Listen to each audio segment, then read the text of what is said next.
I'm standing here at Elliots Beach where there has been massive accumulation of garbage and filth post the heavy rains that hit Chennai some 15 days back. This monsoon became particularly alarming for Chennai when the Elliott Beach seawater turned black onto the mixing of sewage water with it. Furthermore, the accumulation of plastic products, broken barks of trees, thermocol, shoes made it look nothing better than a dump yard.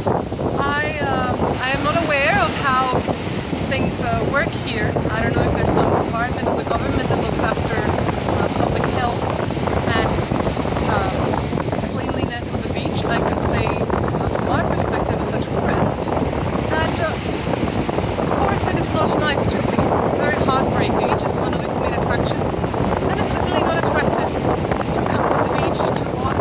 There's a glass and rubbish all around. It's not only not beautiful but also quite dangerous. Of course, it's to some extent justifiable. We know about the flood. Do you think it's man-made or it's natural? Certainly, most of the things that lay here are plastic and man-made.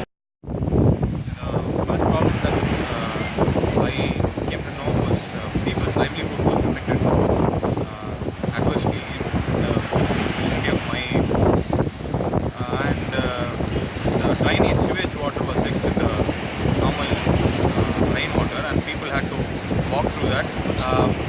It's actually a chain of things that's happening. Even because of the human intervention in particular places, it's getting stagnated and there's no flow of what's being done.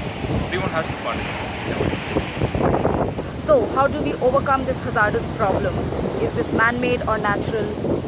Let us see what the sea has in store for us. This is Shrishti Patra signing off.